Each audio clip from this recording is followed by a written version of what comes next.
পুরন্দরপুরে 55 ফুটের কালী পুজো উদ্বোধনে অনুব্রত মণ্ডল। আলুর ঝলক, ঢাকের বাজনা আর ভক্তির সুরে মুখরিত পুরন্দরপুরের বাতাস, চারিদিকে যেন উৎসবের আমেজ। সেই আবহেই সন্ধ্যায় মহা ধুমধাম করে উদ্বোধন হল পুরন্দরপুর বান্ধব সমিতির 35তম কালী পুজো। পুজোর শুভ উদ্বোধনে অনুব্রত মণ্ডল সঙ্গে উপস্থিত ছিলেন ক্লাবের স্থানীয় সদস্যবৃন্দ, তৃণমূল কংগ্রেসের নেতাকর্মী, এলাকার অসংখ্য সাধারণ মানুষ। পুরন্দরপুর অঞ্চলে এই কালী পুজোর রয়েছে দীর্ঘদিনের ঐতিহ্য ও জনপ্রিয়তা। বছরের পর বছর স্থানীয়রা এই পুজোকে কেন্দ্র করে একত্রিত হন, যেন এক আনন্দময় মিলন মেলা। এবছর পুজো পা দিল 35তম বছরে, আর সেই উপলক্ষে আয়োজকদের উদ্যোগ চোখে পড়ার মতো। এবছরের সবচেয়ে বড় আকর্ষণ 55 ফুট উঁচু কালী মূর্তি, যা দেখতে ইতিমধ্যেই ভিড় জমিয়েছে শত শত মানুষ। মণ্ডপে রয়েছে আধুনিক আলোকসজ্জা, মনোমুগ্ধকর সাজসজ্জা ও ধর্মীয় আবহে ভরা পরিবেশ।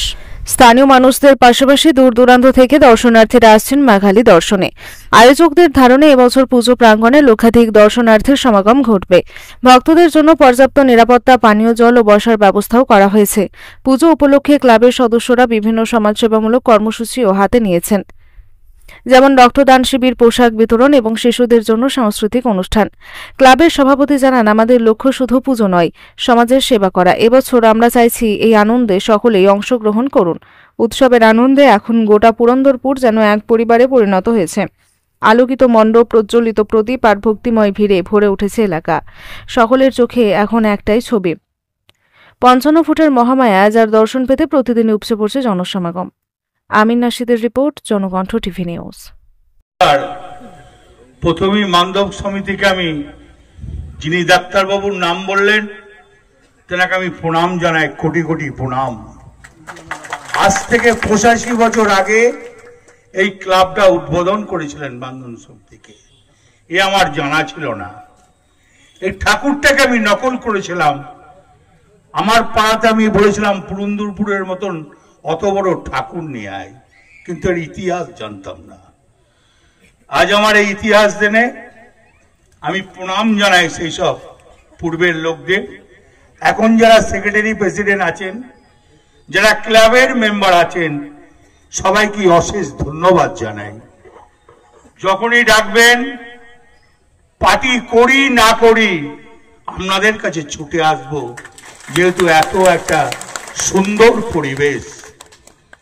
অশ্বিনীদা বহু পুরনো লোক, বামফ্রন্ট আমলকার লোক, তখন থেকে কংগ্রেস করছে, তারপরে আমরা তৃণমূল হয়েছে। উনি কিন্তু পুরনো লোকই, আজকের লোক নয়, উনি অনেক পুরনো লোক। অশ্বিনী মণ্ডল, জালাল ভাই বাসুদেব আমলের লোক, ও খুব পুরনো। বকুল অনেক পুরনো ছেলে। আমাদের আরো বলরাম তো আছি, আজ আর দুটো অঞ্চল আছে, আমাদের নামটা ভুলে গেলাম। হ্যাঁ, অরুণদা আছে আর সরজিৎ ঘোষ আছে।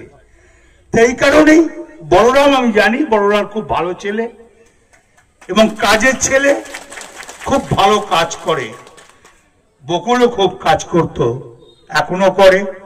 তাই আমি ক্লাবের মাধ্যমে বলছি, এই ক্লাব যারা দীর্ঘজীবী হয়, পুরন্দরপুরে যে প্রধান আছেন, যারা পঞ্চায়েত সমিতির মেম্বার আছেন, যারা গ্রাম পঞ্চায়েতের মেম্বার আছেন আমার এমএলএ লীলাপতি সাহা, খুব সুন্দর ভদ্র মেয়ে, সাঁইথিয়ার এমএলএ, দেখবেন খুব আস্তে কথা বলে, প্রচন্ড ভালো, আমার ছোট বোনের মতন।